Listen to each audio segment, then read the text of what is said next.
Γεια σας και πάλι. Καλώς ορίσατε σε ακόμη ένα βίντεο. Ένα σχετικά καθυστερημένο βίντεο από ότι εσείς οι πιστοί ακολουθητές του καναλιού. Θα έχετε παρατηρήσει ότι για ένα μήνα περίπου δεν υπήρχε κανένα βίντεο. Οφείλω να ομολογήσω ότι όπως όλοι οι άνθρωποι, έτσι και εγώ περνάω διάφορες φάσεις στη ζωή μου. Ήταν μια πάρα πολύ δύσκολη περίοδος. Οι προηγούμενες 36 ημέρες ήταν πολύ δύσκολες και δεν είχα την ευκαιρία να συνεχίσω τα βίντεο. Παρ' όλα αυτά, οι δυσκολίες ξεπεράστηκαν και εδώ είμαι, συνεχίζω. Στο σημερινό το βίντεο θα σας μιλήσω σχετικά με την έννοια του γάμου. Θα φτιάξω 3 βίντεο μαζεμένα, εσείς σήμερα βλέπετε αυτό για το γάμο, θα υπάρξει ακόμη ένα για το διαζύγιο και θα υπάρξει και ακόμα ένα για το σεξ, για τη σεξουαλική πράξη στο Ισλάμ. Αυτά τα βίντεο τα φτιάχνω μετά από απέτηση δική σας, για να διευκρινίσω μερικά πράγματα. Θα προσπαθήσω να κρατήσω τα βίντεο σύντομα, ως εκ τούτου θα πάω κατευθείαν στο θέμα, έχω εδώ τις σημειώσεις μου. Και πάμε να μιλήσουμε για το γάμο στο Ισλάμ. Πολύ μεγάλο θέμα ο γάμος, δημιουργεί και πολλές τριβές, πολλές αιτίες για να λέμε ότι το Ισλάμ είναι κακό, ειδικά όσον αφορά τις γυναίκες. Πάμε να ξεκαθαρίσουμε 5 πράγματα.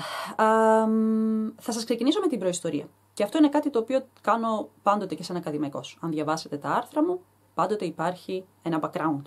Αυτό που λέμε contextualization. Στην προϊστορία λοιπόν του Ισλάμ, το τι γίνονταν όσον αφορά το γάμο, τι υπήρχε όσον αφορά το γάμο στην Αραβία του 7ου αιώνα μετά Χριστόν, πριν έρθει το Ισλάμ, υπήρχαν 6 διαφορετικά είδη γάμου. Okay? Το Ισλάμ, ή τέλος πάντων η διδασκαλία του Ισλάμ, μέσα από το Κοράνι και μέσα από τα λεγόμενα του προφήτη, κατέριψε ή έβγαλε εκτός χρήσης 5 από τα 6 είδη γάμων. Και πάμε να σας πω ποια ήταν αυτά τα 5. Είναι ο γάμος από κληρονομιά.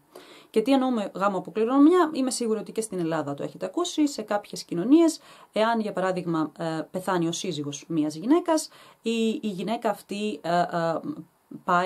κληρονομείται από τον αδελφό του. Αυτό ήταν κάτι το οποίο συνέβαινε στις περιοχές εκείνες, στους λαούς εκείνους πάρα πολύ και μάλιστα και στην Παλαιά Διαθήκη, εάν διαβάσετε, υπάρχει μια τέτοια ιστορία ενός ανθρώπου, μιας γυναίκας, η οποία κληρονομήθηκε από τον αδερφό του άντρα της και μετά από τον άλλο αδερφό του άντρα της και μετά από τον πατέρα του άντρα της. Άρα υπήρχε ο γάμος από κληρονομιά. Αυτό το γάμο λοιπόν το Ισλάμ τον διέγραψε, δεν τον επιτρέπει. Υπήρχε ο γάμος από βρεφική ηλικία. Και τι εννοώ, παιδιά 2 ετών, 3 ετών, όπου οι γονείς τους συμφωνούσαν ότι όταν μεγαλώσουν αυτά τα παιδιά, όταν ενηλικιωθούν, αυτά τα παιδιά θα παντρευτούν. Που είναι ένας γάμος ο οποίος γίνονταν και στην Ελλάδα, στο 18ο αιώνα, 19ο αιώνα, μέχρι και το 19ο αιώνα, ήταν ένας γάμος ο οποίος συνέβαινε. Βέβαια τότε και την Ελλάδα έχουμε μάθει ότι αυτό συνέβαινε για να μην πάρουν τα παιδιά, ειδικά τα αγόρια, να μην τα πάρουν οι Τούρκοι. Γιατί αν ήταν παντρεμένος ένας άνθρωπος δεν τον έπαιρναν, ή τα κορίτσια να μην τα πάρουν στα χαρέμια. Και ότι γι' αυτό λογοδοτούσαν τα παιδιά από μικρά και όταν μεγαλώνανε αυτά τα παιδιά παντρεύονταν.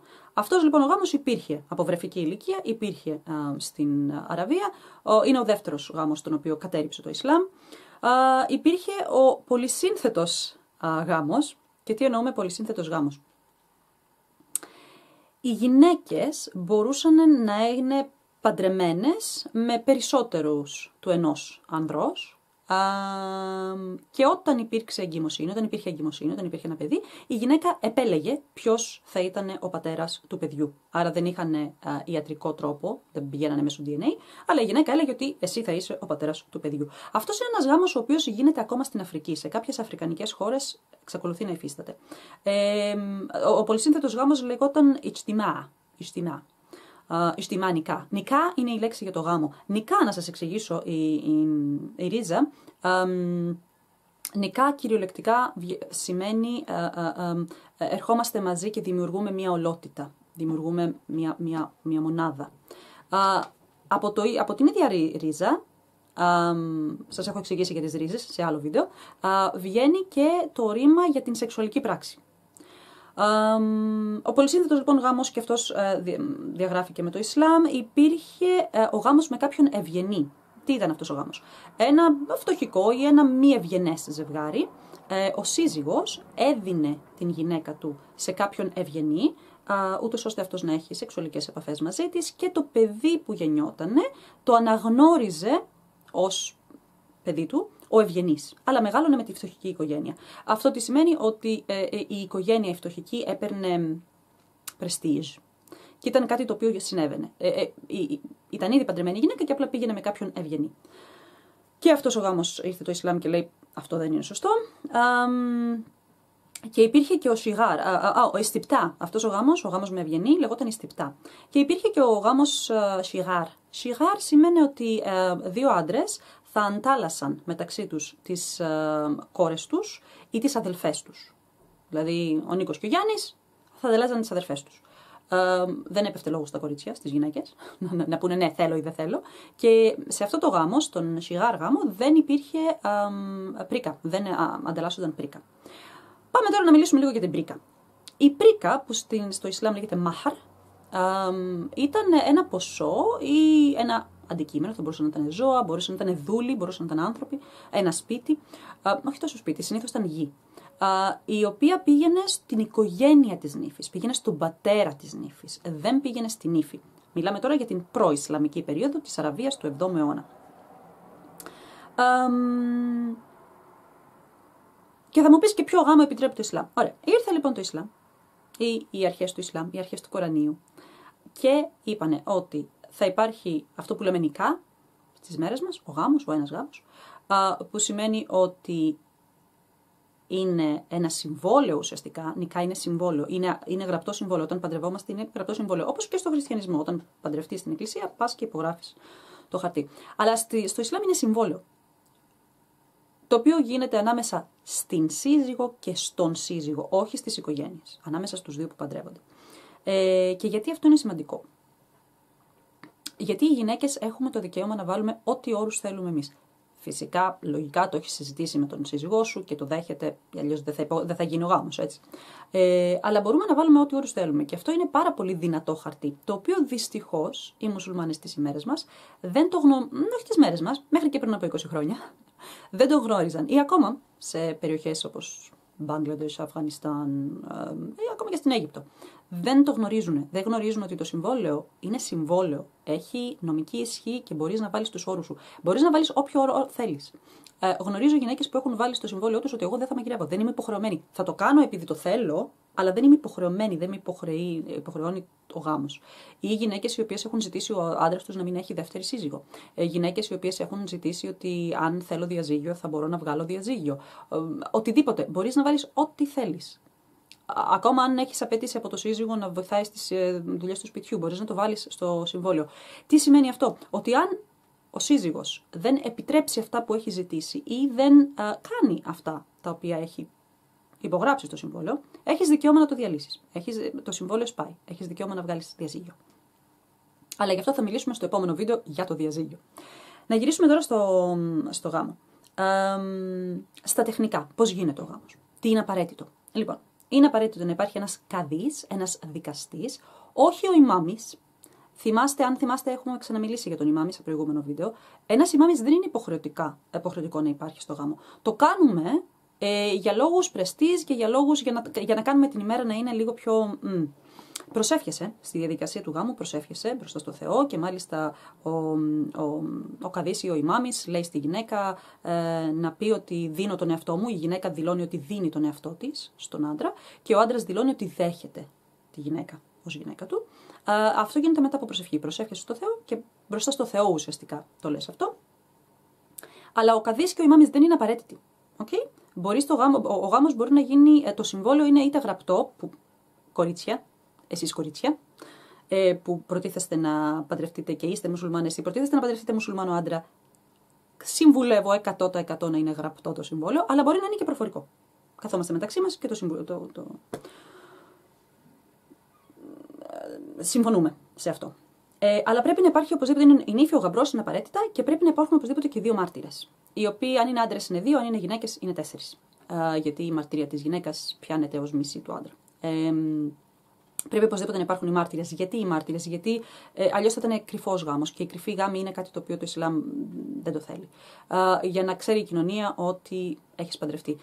Βεβαίως, οι άνθρωποι το εκμεταλλεύονται αυτό, το αλλάζουν και μπορείς να πας σε οποιοδήποτε μόσκ, σε οποιοδήποτε τζαμί και να πάρεις εκεί του τζαμιού δύο ανθρώπους, να σου υπογράψουν το συμβόλαιο ότι είναι οι witnesses και ποτέ τα σόγια δεν θα μάθουν για το γάμο, έτσι. Αλλά δεν θα μιλήσω τώρα για το πώς οι άνθρωποι φθείρουν και abuse τους κανόνες. Οι κανόνες του Ισλάμ είναι ότι πρέπει η κοινωνία να ξέρει για αυτή την ένωση, ότι αυτοί οι δύο άνθρωποι πλέον είναι ζεύγος. Εάν η νύφη δεν έχει ξαναπαντρευτεί, εάν πρόκειται για ένα νέο κορίτσι το οποίο είναι, αν είπα, δεν έχει ξαναπαντρευτεί, είναι παρθένο ή οτιδήποτε πείτε το, που σημαίνει ότι δεν έχει εμπειρία ζωής, πρέπει να υπάρχει και ο wali. Ο wali είναι ο προστάτης, να το πούμε, ο κηδεμόνας. Θα λέγαμε κηδεμόνας, ο κηδεμόνας της κοπέλας. Και γιατί όταν η κοπέλα είναι μικρή? Γιατί δεν ξέρει. Μια γυναίκα σαν εμένα που έχω περάσει από γάμο, δεν χρειάζομαι κάποιον κηδεμόνα. Στο γάμο η γυναίκα πρέπει, και αυτό είναι προφητικό, το έχει πει ο προφήτης ξεκάθαρα, ότι η γυναίκα πρέπει να συμφωνήσει με το γάμο. Και υπάρχει και ένα κομμάτι στο οποίο η Αΐσα συγκεκριμένα ρώταγε τον προφήτη Πισπιαπόνιχημ και του λέει: και αν το κορίτσι είναι μικρό και είναι ντροπαλό και δεν θέλει να πει ναι, παντρεύομαι, ο κανόνας είναι ότι η σιωπή της νύφης, η σιωπή του κοριτσιού, μετράει σαν συνένεση. Ότι ναι, θέλω να παντρευτώ. Αλλά εάν το κορίτσι πει όχι, δεν θέλω, δεν γίνεται ο γάμος. Εάν η νύφη πει όχι, δεν θέλω, δεν γίνεται ο γάμος. Κανονικά. Τώρα, πάλι, ξανά, δεν θα μιλήσουμε για το τι γίνεται στις χώρες της Ασίας κυρίως, μέχρι και σήμερα που παντρεύουν 7χρονα και 9χρονα και 10χρονα κορίτσια. Αυτό το έχουμε ξαναπεί, είναι μη επιτρεπτό. Σας λέω τι γίνεται, τι λέει κανονικά το Κοράνι και τι λένε τα χαντίθ. Και εδώ βλέπουμε τη μεγάλη διαφορά, γιατί στους γάμους από βρεφική ηλικία, στους γάμους από κληρονομιά, στο γάμο με ευγενή, η γυναίκα δεν είχε λόγο, ή στο γάμο σιγάρ, στην ανταλλαγή. Η γυναίκα δεν είχε λόγο. Οι γυναίκες ήταν σαν αντικείμενα. Πάρτι, δώστη, φέρτι. Ενώ το Ισλάμ ήρθε και είπε όχι. Η γυναίκα έχει το δικαίωμα στον εαυτό της, έχει το δικαίωμα να διαλέξει. Αυτό λοιπόν για τα τεχνικά. Τι γίνεται με τον αριθμό? Στο Ισλάμ επιτρέπεται η πολυγυνία, δεν επιτρέπεται η πολυανδρία. Είδαμε ότι ένας από τους γάμους, ο πολυσύνθετος γάμος, η Ιστιμά, ήταν πολυανδρία. Υπήρχε. Δεν επιτρέπεται. Να μου πεις γιατί επιτρέπεται η πολυγυνία. Υπήρχαν κοινωνικοί λόγοι που επέτρεπαν την πολυγυνία. Και οι κοινωνικοί λόγοι ήταν ότι μια γυναίκα εκείνη την περίοδο, η πλειονότητα, η μέση γυναίκα, όχι μια γυναίκα, η μέση γυναίκα, ήταν μια γυναίκα η οποία έμενε σπίτι της, δεν μπορούσε να κερδίσει τη ζωή της, να βγάλει χρήματα, να τραφεί. Και ως εκ τούτου, επειδή γίνονταν πολλοί πόλεμοι, επειδή υπήρχαν αιτίες, κυρίως για τους πολέμους, πάρα πολλές γυναίκες μέναν χήρες. Ή όταν κάποιος άντρας χώριζε μια γυναίκα. Αυτό θα τα πούμε καλύτερα στο επόμενο βίντεο για το διαζύγιο, γιατί υπήρχαν τραγικές περιστάσεις εκείνη την εποχή, όταν μια γυναίκα χώριζε. Άρα αυτές οι γυναίκες αυτομάτως πέθαναν. Δεν είχαν τρόπο να ζήσουν, έπρεπε να γυρίσουν στον πατέρα τους ή οτιδήποτε. Ως εκ τούτου λοιπόν, επειδή υπήρχε μεγαλύτερος αριθμός γυναικών διαθέσιμων από ότι ανδρών, επιτράπηκε η πολυγυνία. Παρ' όλα αυτά, υπάρχουν κανόνες στην πολυγυνία. Ο πρώτος κανόνας είναι ότι η πρώτη σύζυγος πρέπει να επιτρέψει το γάμο του συζύγου της με άλλη γυναίκα. Πάλι θα μου πείτε, αυτό πράτεται στις μέρες μας. Στις μέρες μας οι περισσότεροι άνδρες πάνε και παντρεύονται κρυφά τη δεύτερη σύζυγο, που δεν είναι σωστό. Είτε υπάρχει η πίεση ότι αν δεν μου επιτρέψεις θα σε χωρίσω, που δεν είναι σωστό. Το Ισλάμ δεν είπε άμα δεν δεχτεί τη γυναίκα σου τη δεύτερη, χώρισέ την. Έτσι. Άρα η πρώτη σύζυγος πρέπει να το δεχτεί. Ο δεύτερος πολύ σημαντικός κανόνας. Ένας σύζυγος είναι υποχρεωμένος να δίνει, provide, μου βγαίνει το αγγλικό, να προσφέρει σε όλες τις συζύγους του ακριβώς τα ίδια πράγματα. Και όταν λέω όλες, εννοώ μέχρι και 4. Ένας άνδρας, μουσουλμάνος, μπορεί να παντρευτεί μέχρι και 4 γυναίκες την ίδια στιγμή. Εάν θέλει να παντρευτεί μια πέμπτη, πρέπει να χωρίσει μία από τις 4 και να την αντικαταστήσει. Δεν μπορεί να έχει πάνω από 4 συζύγους ανά πάσα στιγμή. Και τι εννοώ με το να προσφέρει? Εάν δώσει ένα σπίτι στη μία γυναίκα, θα πρέπει να δώσει σπίτι και στην άλλη γυναίκα. Εάν έχει ένα δωμάτιο για τη μία γυναίκα, πρέπει να έχει ένα δωμάτιο και για την άλλη γυναίκα. Δεν επιτρέπεται οι δύο σύζυγοι να είναι στον ίδιο χώρο. Οι γυναίκες. Okay?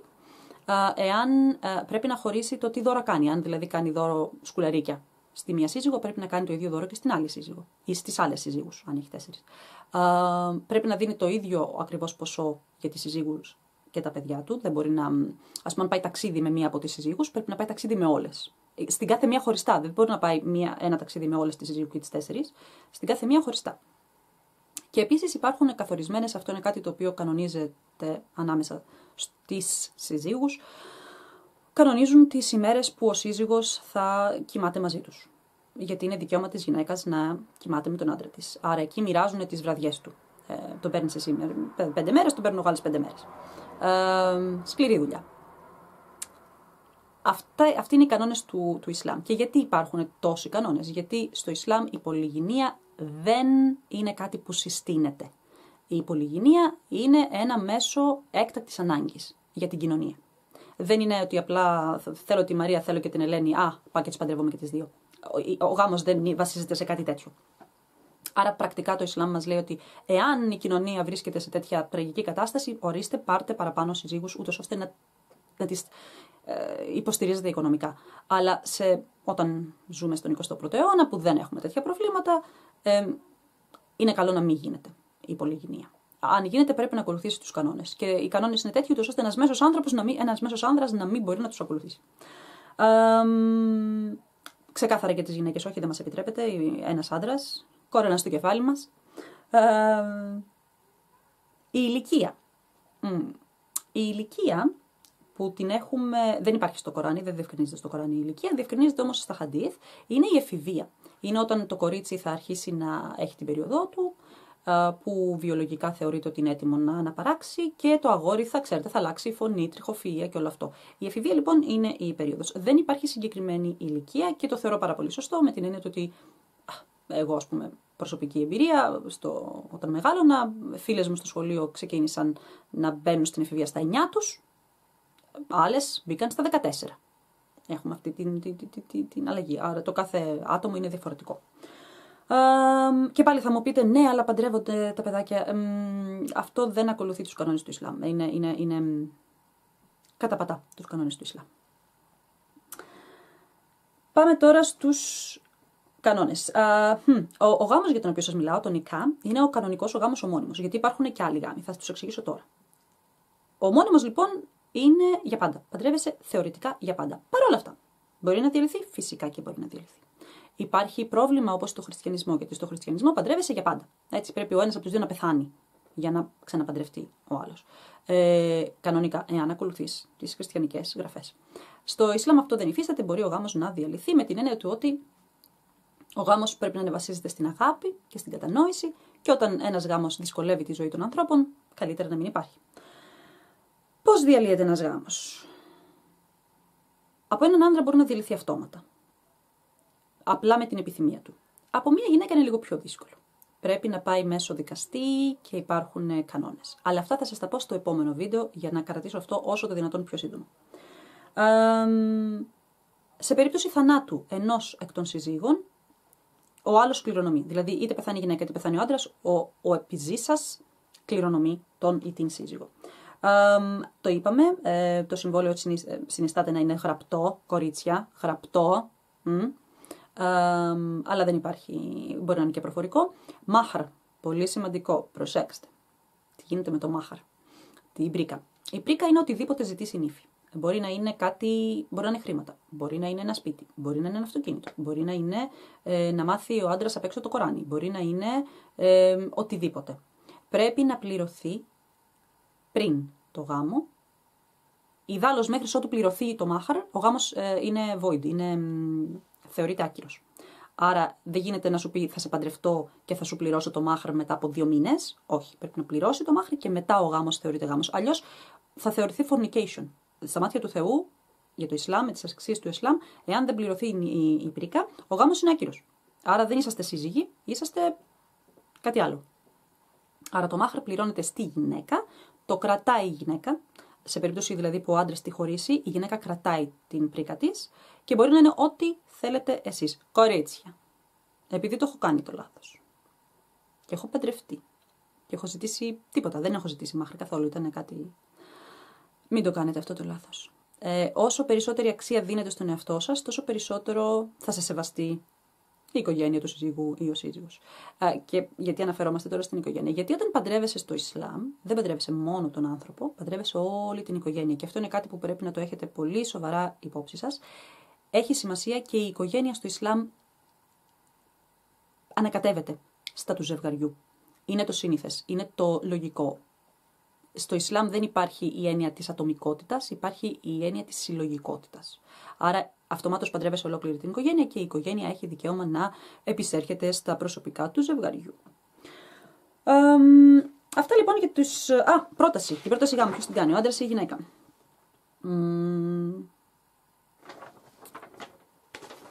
Βλέπω σημειώσεις. Ότι η σχέση του γάμου πρέπει να βασίζεται στην αγάπη και οι σημαντικές αποφάσεις πρέπει να παίρνονται από κοινού.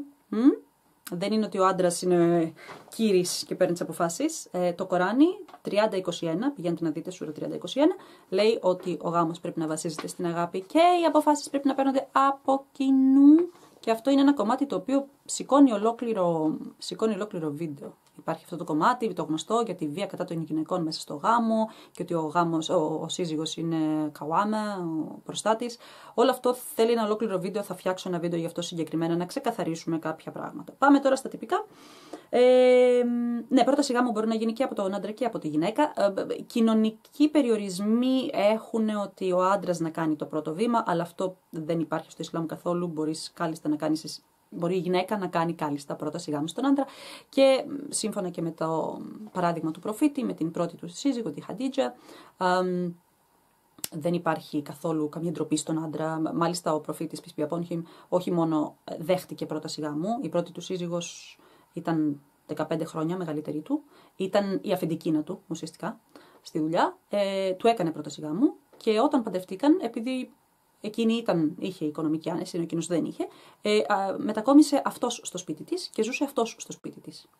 Οπότε δεν υπάρχουν αυτά τα κοινωνικά, σοβινιστικά, ξέρετε ότι ο άντρας πρέπει να είναι... Όχι, δεν υπάρχουν στο Ισλάμ. Να μου πεις κοινωνικά συμβαίνει, ναι, κοινωνικά συμβαίνει. Πολλοί άντρες είναι ότι εγώ εδώ και δεν θα πάρω μια γυναίκα που είναι ανώτερη από μένα οικονομικά. Αλλά αυτό δεν είναι Ισλαμικό. Στο Ισλάμ δεν υπάρχει τέτοιος περιορισμός. Πάμε τώρα. Βέρα. Εάν φοράμε βέρα. Στο Ισλάμ δεν αναφέρεται κάτι τέτοιο. Στο Κοράνι, στα Χαντίθ δεν υπάρχει η έννοια της βέρας. Μπορείς κάλλιστα να παντρευτείς χωρίς βέρα. Παρ' όλα αυτά αυτό δεν συμβαίνει. Είναι παράδοση πλέον στις μουσουλμανικές χώρες να ακολουθείτε το δυτικό πρότυπο με τη βέρα. Η βέρα φοριέται στο αριστερό το χέρι, αλλά δεν είναι υποχρεωτικό, δεν είναι θρησκευτικό στοιχείο, είναι κοινωνικό στοιχείο. Πάμε τώρα να δούμε τα... Ναι, στο γάμο, όταν γίνει ο γάμος, μετά το γάμο, το σόι του γαμπρού δίνει ένα μεγάλο γεύμα, το οποίο λέγεται ουαλίμα ή ουαλίμα, και είναι το γεύμα προς τιμήν της νύφης για να την καλωσορίσουν στην οικογένεια, γιατί παραδοσιακά η νύφη θα πάει στο σπίτι του σύζυγου. Αυτά λοιπόν για τον κανονικό γάμο, που τον λέμε μούτα, σκέτο μούτα. Υπάρχουν τώρα και δύο... νικά, το λέμε νικά. Το γάμο το λέμε νικά. Υπάρχουν δύο είδη προσωρινού γάμου ή όχι κανονικού γάμου. Το ένα είναι το μούτα νικά, που είναι στο σιητικό Ισλάμ. Τι είναι το μούτα νικά? Λέγεται προσωρινός γάμος στα ελληνικά. Και είναι αυτό που λέει. Προσωρινός γάμος. Κάθονται δύο άνθρωποι, καταρχάς παρθένες ή μη πρώτερα παντρεμένες γυναίκες, συνίσταται να μην μπαίνουν σε τέτοιους γάμους.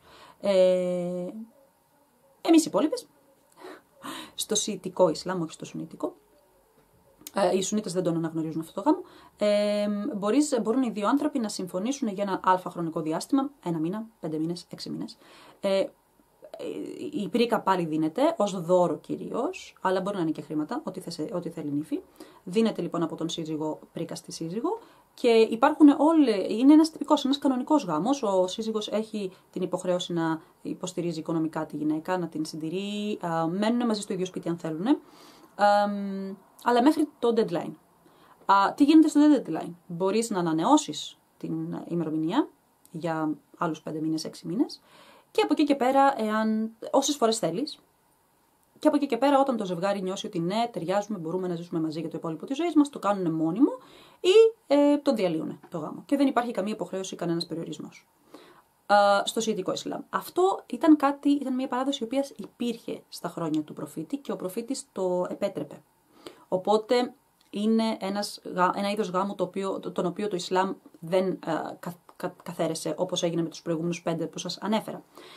Ο Όμαρ, ο δεύτερος χαλίφης, είναι αυτός ο οποίος προσπάθησε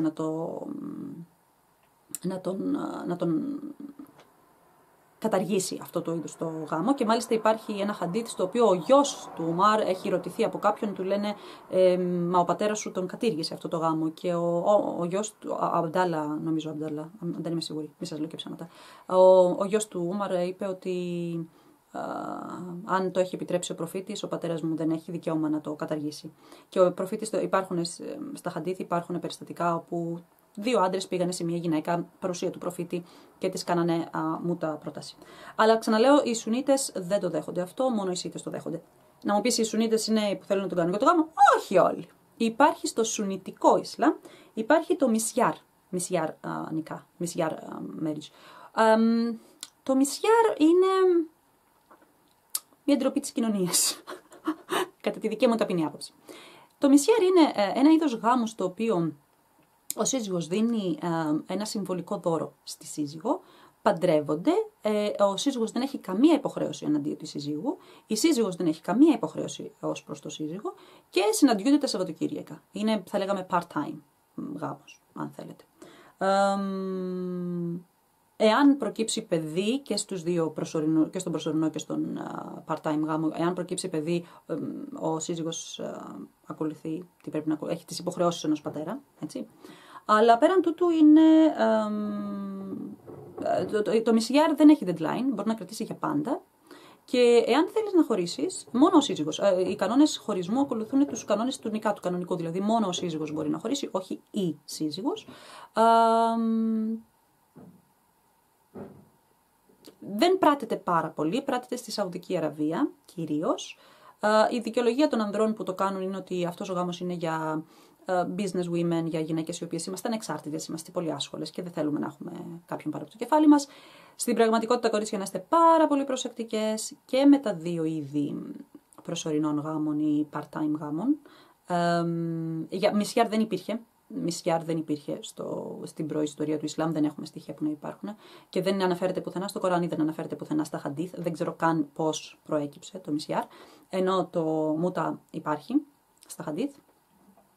Αλλά αυτά είναι τα είδη γάμου. Θα σας συμβούλευα σαν μεγαλύτερη ηλικιακά να αποφεύγετε τα κορίτσια, ειδικά τον Μισιάρ. Το Μισιάρ σε δένει σαν γυναίκα, είσαι υποχρεωμένη να είσαι με αυτόν τον άνθρωπο, να μην έχεις επαφή με κανέναν άλλον, έως ότου εκείνος αποφασίσει να σε χωρίσει, εάν αποφασίσει να σε χωρίσει.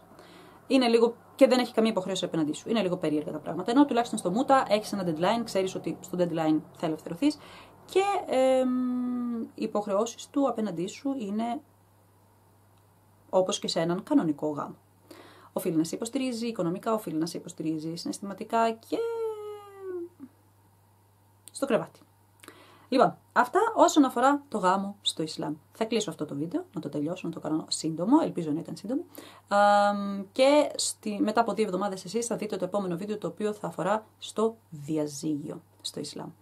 Να προσέχετε τους εαυτούς σας, να είστε καλά παιδιά, να μαθαίνετε και σχόλια, ερωτήσεις ευπρόσδεκτα για να δημιουργήσουμε και άλλα βίντεο στο μέλλον. Αυτά από εμένα προς το παρόν, μέχρι και το επόμενο βίντεο. Γεια σας!